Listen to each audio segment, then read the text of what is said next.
እኔ የምለው ሴት ልጅ መጫወቻ አሻንጉሊት መደበሪያ ናት ያላችሁ ማን ነው? ስሜት የሌላት ማትጎዳ ነው እንዲህ የሚመስላችሁ? ትናንትና አብሳላትን ዛሬ ደግሞ ሀይሚን ምን ሸሙድ ነው እያራመዳችሁ ያላችሁት? ቢያንስ እንኳን እሺ ብሩኬ ታመመ እንበል። ከታመመ ደግሞ ሆስፒታል ነው ይዛችሁ መሄድ ያለባችሁ እንጂ ኢቭን እንኳን ሀይሚን ፈልጉ ወደ ቤት እንድትመጣ ብትፈልጉ በመጀመሪያ ደረጃ ትናንትና ያደረጋችሁት ነገር በጣም ትልቅ ጥፋት ነው። ሲቀጥል ደግሞ ቢያንስ እንኳን ቤት ላይ የተጎዘጎዘ አበባ የተዘጋጀ ወይን ያንን ነገር አስተካክላችሁ ነው እንጂ የሀይሚን ሙድ ሞራል ስሜት ለመሰባበር ነው ሀሳብ ፍፄ። እንደ ፍፄ ግን ደፋር ሰው አለ እንዲ? ቤተሰብ ትናንትና ያን ነገር ሁሉ አድርጎ ዛሬ ደግሞ ሀይሚን ወደ ቤት እንድትመጣ ደውሎ ሲጠራትኝ ቢያንስ እንኳን እዛ ጋር ያዘጋጀውን ነገሮች ማንሳት መቻል ነበረበት። ሲቀጥል በሀይሚ ላይ ሙድ መያዝ አችልም። በመጀመሪያ ደረጃ አስረግጬ ነው የምነግርህ። ሌላው ደግሞ እዚህ ጋር ታችሁ ከሆነ ፍፄ ምን እያለ ነበረ? አብሳላትን አምጥቼለት ብሩኬ ቢቀበላት ኖሮ ኦር ደግሞ ብሩኬ ስላልፈለጋት ነው አንቺን የጠራውሽ እያለ ነበር። እና ሀይሚ ምንድነች ማለት ሁለተኛ ሶስተኛ አማራጭ ናት እንዴ? ባታገኝሽ ናት እንዴ? ይሄን ነገር አስረግጬ ነው የምነግር ፍፄ ማለት ነው። ሲቀጥል ምን አይነት ሀሳብ ምን ማለት እዛ ከኤፍሬም ለእህቱ ተቆረቆረ እንጂ እኮ ለእህቱ ወንዶች አይደለም አዘጋጅቶ ያመጣላት። ሀይሚ ከዚህ ህይወት ውስጥ መውጣት አለባት፣ ትንሽ እረፍት ማድረግ አለባት፣ ብሩኬም ራሱን መገምገም አለበት ብሎ ሀይሚን አስወጣት እንጂ ከዛ ቤት ወይንም ከብሩኬ ጋር ወሰዳት እንጂ ወንዶች አይደለም አመቶ የደረደረላት። ፍጹም ይሄን ነገር ማወቅ አለበት። ገባ አይደለ? ለብሩኬ የምታስብ ከሆነ ብሩኬ እንዳይጎዳ እንዳይታመም ጥሩ ያልሆነ ስሜት ውስጥ እንዳይገባ ከፈለግ የሚፈልገውን ነገር በመጀመሪያ አውቀ ከሀይሚ ጋር ማስታረቅ ሲሆን እንደ ሽማግሌ የሆነ ማስታረቅ እያለበት ጭራሽ እነሱን ለመለያየት ነው ወይንስ ደግሞ እኔ ዝም ብዬ ሳስብ ፍፄ ሀይሚ ላይ ለመበቀል ወይንም ደግሞ ሀይሚን የቀና አባት ሁላ ይመስለኛል። ምክንያቱም ይህን ድርጊት እያደረግ ያለው። ሲቀጥል እንግዲህ ያው ዛሬ ሀይሚን ጠርቶ ብሩኬ ካመመ እግዚአብሔር ይማረ ነው ልል የምችለው ወይንም ደግሞ እንደኔ ሀሳብ ቤተሰብ አሁን የመጣልኝ ሀሳብ ነው። ሀይሚንም ብሩኬንም ፍፄንም ጸበል ማስገባት አለብን። በተለይ ደግሞ ፍፄን 1 ወርም ሆነ ሳምንት እንቅ አርጎ አስሮ ማስጠመቅ። ምክንያቱም እያደረጋችሁ ያለው ነገር ልክ አይደለም። ብሩኬ ጋር ደግሞ ስመጣላችሁ እሺ የፍፄ ልጨርስላችሁና ወደ ብሩኬ ጋር ልሄድ። እንግዲህ ፍፄ ሀይሚን የጠራበት ምክንያት ብሩኬ እንዳይጨነቅ፣ እንዳይደብረው፣ እንዳይከፋው የሀይሚ መከፋት፣ የሀይሚ መደበር፣ የሀይሚ ማልቀስ ጭራሽ ነው ያልታየው። እዚህ ጋር ብሩኬ ብቻ መደበር የለበትም። ስለዚህ እያሰባችሁ እያረጋችሁ ያላችሁ ምንድነው? ሴት ልጅ መደበሪያ ስሜት የላትም፣ አትጎዳም። ትናንት ያረከው ነገር ኖርማል ነው ለሀይሚ። አልፎም ተርፎም ደግሞ ያብሰላትን ብሩኬ አልቀበል ስላለ ነው እንጂ ብሩኬ ቢቀበላት ኖሮ ሀይሚን ተፍታችሁ ነበር ከህይወቱ የምታስወጣት የምታርቋት። ገባችሁ አይደል? ሀይሚ ተጎዳች አልተጎዳች አይ ዶንት ኬር አባውት በአንተ አስተሳሰብ ማለት ነው ፍጹም። ሲቀጥል ሀይሚን ወደ ቤት ይዟ ሲመጣ እንግዲህ ትናንት የተጎዘጎዘው አበባ ወይን ሁሉም ነገር ብርጭቆ ራሱ አልተነሳም እንደነበር ነው። እና ምን አይነት ስሜት እንዲሰማት ነው የምትፈልጉት ይሄን ነገር ስታይ? ሲጀመር በመጀመሪያም ጥሩ ስሜት ላይ ጥሩ ሙድ ላይ አይደለችም። ሲቀጥል ይሄን ነገር ስታይ ብሩኬስ ደግሞ በምን ድፍረት ነው አሁንም አብረሽኛ አትሆኝም ወይ የምትለው? ብዙ ጊዜ እኔ አንተን ጥፋት ልንገርህ ብሩኬ፣ በህይወት ላይ ሰው አታስገባ። ፍጹም አልነበረም ሀይሚን መጥራት የነበረበት። አንተ ራስህ ጠርተህ ሀይሚን ከፈለግ ሀይሚ ባለችበት ቦታ ሄደህ ማናገር ማግኘት ትችላለህ ከናፈቀችህ።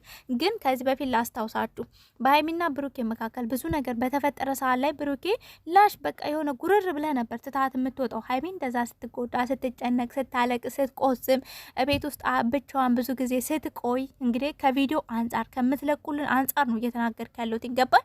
ብሩኬ ደረትህን ነፍተህ ከፈለግሽ ፈልግ ካልፈለግሽ ጥርግ በይ ብዙ ነገር ስትል ነበር። አየህ፣ አስታውል፣ ነገሮችን ጠለቅ ብለህ ስሜትህን ገምግም።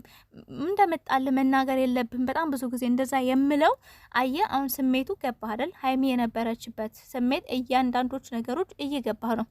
ይሄ ማለት ደግሞ አሁንም ከጥፋት አልታረምክም። ምክንያቱም አንተ ጥፋት የለብኝም ብለህ ሁሌ የምትከራከረው ነገር ሁሌ አብስራት ትናንትና የመጣችሁ በፍጹም ምክንያቱም እኔ ጥፋተኛ አይደለሁም ኖ እንደ አንዳንድ ጊዜ በጓደኛ የመጣ ነገር ሁሉ እኮ ያው ባንተ በኩል ነው የመጣው። ስለዚህ አንተ ነህ ጥፋቱን ኦር ደግሞ ያንን ነገር ማስተካከል ያለብህ ነገሮችን ክሊል ማድረግ ያለብህ አንተ ነህ እንጂ ሀይሚ አይደለችም። አሁንም ሀይሚን የምትፈልግ ከሆነ ያለ ሀይሚ ህይወት ተጎርተህ እንደዚህ ቁዝም ብለህ ከምትኖር እኔ አስረግጬ ልንገርህ፣ ጓደኛን መክረህ የሚሆን ኮርኩማ አስተካክል። በመጀመሪያ ከአንተ ህይወት ውስጥ ይውጣ። ለሀይሚ ክብር ይኑረው። የሚናገራቸውን ነገሮች ይወቅ። ሴት ልጅ አሻንጉሊት አይደለችም፣ የወንድ ልጅ መደበሪያ አይደለችም። ገባችሁ? ሴት ልጅ በነገራችን ላይ ከሆነ ከምታፈቅረው ሰው ስትለያይ ማለት ነው ለብቻዋ ብዙ ጊዜ ትቆያለች፣ በጣም ረጅም ጊዜ። እናንተ ግን ለአንድ ቀን አቅቷችሁ ነው አብስላትን ያመጣችሁ። ጭራሽ አበባ ሀይሚ እኮ ዛሬ እውነቷን ነው። ከታመምክ ሆስፒታል ሄደህ ታከም፣ ሌላ ነገር ካስፈለገህ ግን አብሳላትን ያምጣልህ አለችው። ሀይሚዬ በዛው ሌላ ነገር የምትለዋል ነገር በደንብ በአማርኛ ብታብራሪልኝ ደስ ነው የሚለኝ። ሀይሚም ደግሞ ምን አስበሽ ነው?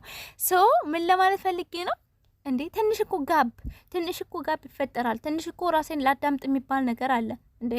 ሀይሚም ራሷን እያዳመጠች ራሷን እየገመገመች ነው። ብሩኬም ደግሞ እንደዛው። ሲቀጥል የፍጹም አስተሳሰብ ብሩኬ እንዳይደበር፣ ብሩኬ እንዳይቆዝም፣ እንዳይከፋው ሴትን ልጅ እንደ ፓራስታሙን ወይንም ደግሞ እንደ ኪኒኒ ታውቃላችሁ። የሰው ልጅ ሲታመም ኪኒን ይመጣለታል። ካልተስማማው ደግሞ ሌላ ኪኒን ይቀየርለታል። ገባችሁ? ሐኪም ቤት ሄዶ አሁን ፍጽ እያደረገ ያለው እንደዛ ነገር ነው። በቃ ብሩኬ እንዳይቆዝም ሴትን በሴት መቀየር ሲፈልግ አብሳላትን፣ እሱን ካልፈለገ ደግሞ ሀይሚን ማምጣት። እንዴ ምንሼ ሰዎች እኮ በጣም ደጋግማችሁ ወንድ ልጅ የሚጎዳል የምትሉት ነገር አለ። ፍጹምም ብሩኬም አይጎዳም እኮ አይደለም፣ ሊጎዳል እንዴ። ማንም ሰው ነው፣ ልብ አለው። ግን ደግሞ ሴት ልጅ ኢቨን እንኳን መጽሐፍ ብታነቡ በጣም ስስናትኝ ትሰበራለች። እንዲያውም ወንድ ልጅ ጠንካራ ብዙ ነገሮችን ይችላል።